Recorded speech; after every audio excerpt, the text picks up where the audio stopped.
নমস্কার বন্ধুরা, ডলির রন্ধনশালায় সবাইকে স্বাগত। আর আজকে তোমাদের সাথে শেয়ার করব আলু পটলের একেবারে ইউনিক রেসিপি।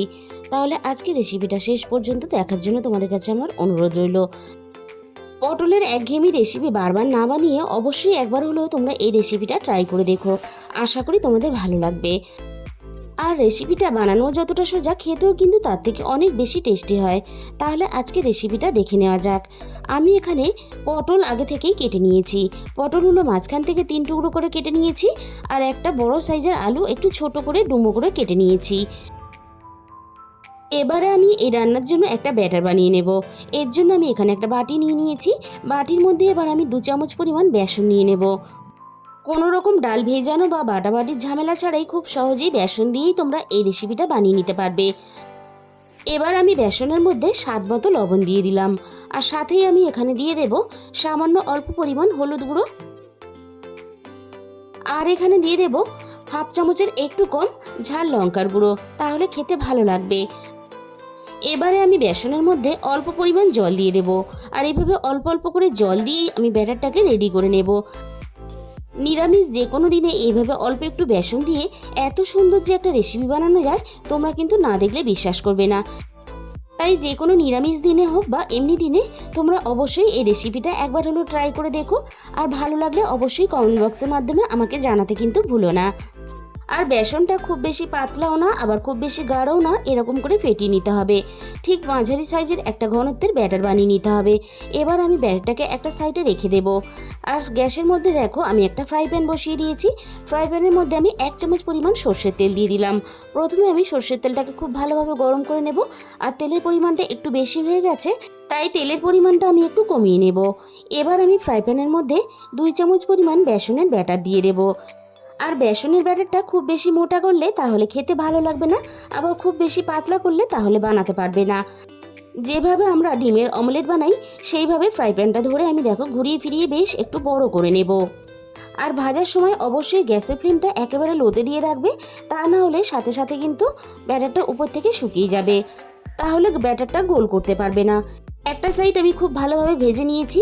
আর যেভাবে ডিমের অমলেট আমরা ভাঁজ করে ভাজি, সেরকম করে ঠিক আমি দেখো একইভাবে আমি ভাঁজ করে নেব। এবার আমি ফ্রাই প্যানের মধ্যে হাফ চামচ পরিমাণ সর্ষের তেল দিয়ে দিলাম। এবার আমি নিরামিষ ডিমের অমলেটটাকে ঘুরিয়ে ফিরিয়ে সুন্দর করে আমি বেশ লালচে করে ভেজে নেব। আর নিরামিষ দিনে এইভাবে বেসন দিয়ে অমলেট বানালে তাহলে কিন্তু কেউ বুঝতেই পারবে না যে এটা তুমি বেসন দিয়ে বানিয়েছো। আমার একটা ভাজা রেডি হয়ে গেছে, বাকি সবগুলো কিন্তু আমি ঠিক একইভাবে ভেজে নেব। আলু পটলের শুধু একেবারে নিরামিষ তরকারি না বানিয়ে এইভাবে যদি বুদ্ধি করে একটু বানিয়ে নেওয়া যায়, তাহলে খেতেও ভালো লাগবে। আর একেবারে অল্প তেলেই বেসনের অমলেটটা তোমরা ভেজে রান্নাতেও দিতে পারবে। আর এই রেসিপিটা বানিয়ে তোমরা গরম গরম ভাত বা রুটি সব কিছুর সাথেই কিন্তু খেতে পারবে। আমার এখানে সবগুলো নিরামিষ ডিমের অমলেট কিন্তু ভাজা রেডি হয়ে গেল। আমি নামিয়ে নেব। আর সবগুলো দেখো আমি একইভাবে ভেজে রেডি করে নিলাম। আর আমি তোমাদের খুব কাছে থেকে দেখিয়ে দিচ্ছি ভাজার পরে, দেখো দেখতে কতটা লোভনীয় হয়েছে।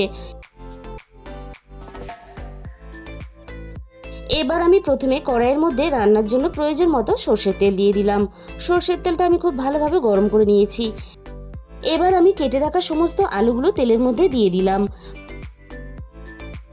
সমস্ত আলুগুলো তেলের মধ্যে দেওয়ার পরে আমি আলুগুলোকে খুব ভালোভাবে একটু সময় নিয়ে নাড়াচাড়া করে ভেজে নেব।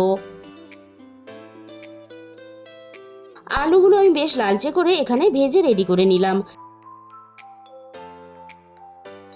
এবার আমি আলুর সাথেই এখানে কেটে রাখা পটলগুলোকে দিয়ে দিলাম। আলু আর পটল আমি একসাথেই ভেজে নেব।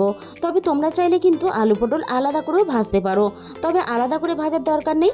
এইভাবে আলু পটল একসাথে নাড়াচাড়া করে ভেজে নিলে তাহলে তেলটাও অনেক কম লাগে আর রান্নার সময়টাও অনেকটা কম লাগে।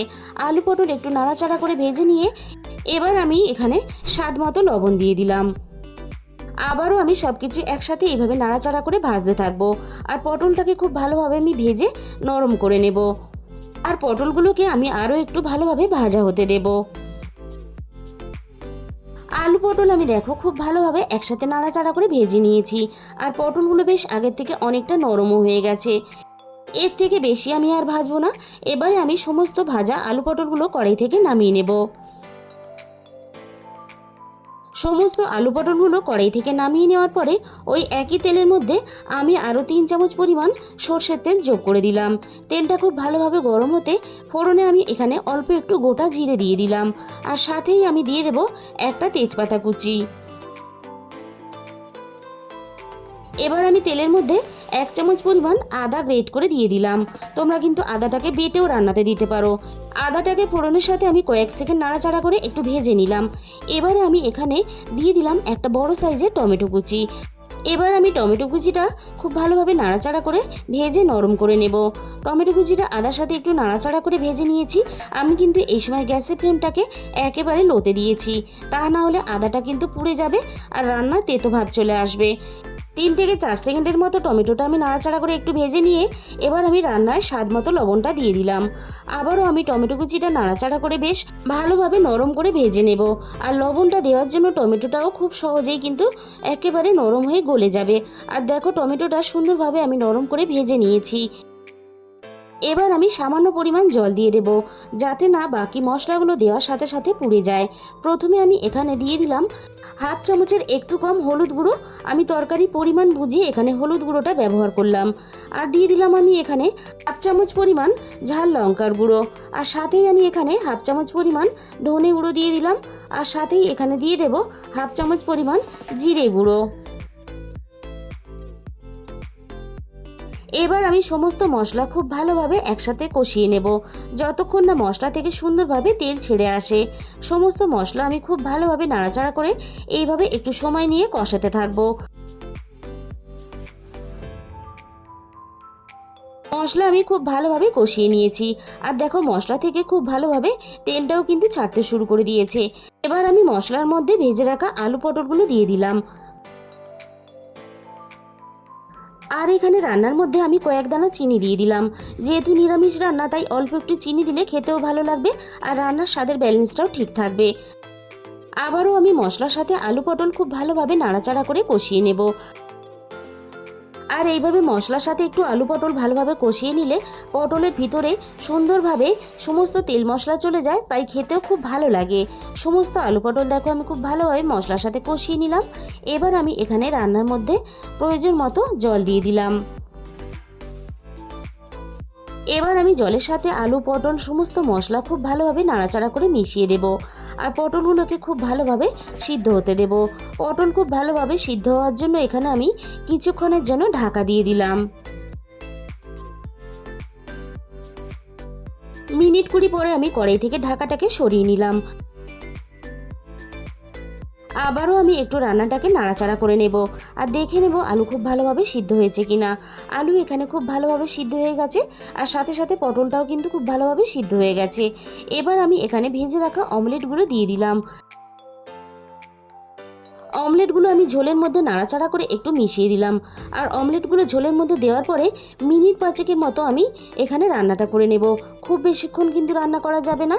আমি অমলেটগুলো আরও একটু নরম হওয়ার জন্য এখানে আমি মিনিট 5 মতো ঢাকা দিয়ে দিলাম। খুব বেশিক্ষণ ফোটালে ঝোলের মধ্যে তাহলে অমলেটগুলো নরম হয়ে যাবে আর ভেঙে যাবে। 5 মিনিট পরে আমি কড়াই থেকে ঢাকাটাকে সরিয়ে নিলাম। অমলেটগুলো সুন্দরভাবে কিন্তু নরম হয়ে গেছে। এর থেকে বেশি আমি আর রান্না করব না। এবার আমি রান্নার মধ্যে 1/2 চামচের একটু কম দিয়ে দিলাম গরম মশলার গুঁড়ো। গরম মশলার গুঁড়োটা আমি হালকা হাতে নাড়াচাড়া করে রান্নার মধ্যে মিশিয়ে দেব। আর বন্ধুরা, এই রান্নাটা বাড়িতে অবশ্যই একবার হলেও তোমরা ট্রাই করে দেখো। আমি তোমাদের কথা দিলাম, ভালো তোমাদের লাগবেই। আমি দেখো হালকা হাতে নাড়াচাড়া করে গরম মশলা গুঁড়োটা খুব ভালোভাবে মিশিয়ে দিলাম। এবার আমি রান্নার মধ্যে দিয়ে দেব বেশ খানিকটা ধনেপাতা কুচি। তবে ধনেপাতা কুচিটা পুরোপুরি অপশনাল, তোমরা চাইলে দিতেও পারো, নাও দিতে পারো। আর গরম মশলার গুঁড়ো আর ধনেপাতা কুচি দিয়ে নাড়াচাড়া করে মিশিয়ে নিলেই কিন্তু আমাদের এখানে দুপুরে গরম গরম ভাতের জন্য বা রাতের রুটির জন্য রেডি হয়ে গেল দারুণ একটা পটলের রেসিপি। তাহলে বন্ধুরা, আজকের এই রেসিপিটা ভালো লাগলে প্লিজ একটা ভিডিওতে লাইক করে দিও আর প্রচুর প্রচুর নিজেদের বন্ধুদের মধ্যে শেয়ার করে দিও। আর যে সমস্ত বন্ধুরা এখনও পর্যন্ত আমার চ্যানেলটাকে সাবস্ক্রাইব করনি, এরকম নতুন নতুন অনেক নিরামিষ রেসিপি পেতে অবশ্যই আমার চ্যানেলটাকে সাবস্ক্রাইব করে পাশে থাকা বেল আইকনটা অল করে দিও। তাহলে আমি যখনই কোনো নতুন রেসিপি আপলোড করব সবার আগে তোমার কাছে পৌঁছে যাবে। আর তোমাদের মূল্যবান সময় দিয়ে রেসিপিটা শেষ পর্যন্ত দেখার জন্য তোমাদের সবাইকে অসংখ্য ধন্যবাদ। আজকে তাহলে এই পর্যন্ত, দেখা হবে অন্য কোনো নতুন রেসিপির সাথে।